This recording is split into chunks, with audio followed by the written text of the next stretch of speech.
The Executive Board of the International Monetary Fund, IMF, has yesterday, March the 1st, 2023, approved the disbursement of USD 114.8 million to South Sudan under the food shock window of the Rapid Financing Instruments, RFI.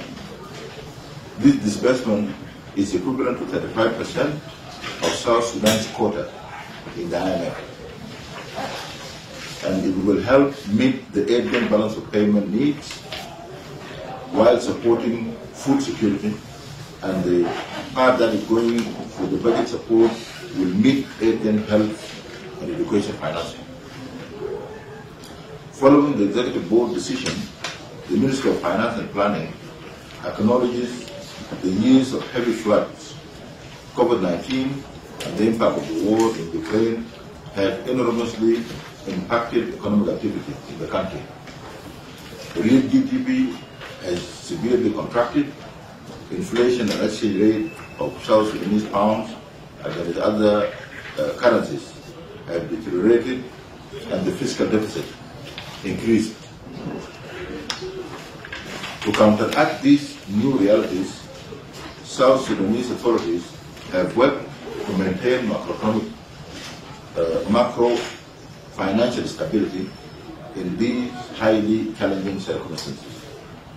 Key macroeconomic policies have been geared towards avoiding monetary financing, safeguarding priority expenditure, easing pressure on international reserves, and preserving financial stability. And as I just mentioned at the beginning, we have been engaging with the IMF since September last year. We had serious discussions here in Juba, and also we went and we met with the IMF during the annual general meeting in Washington in October.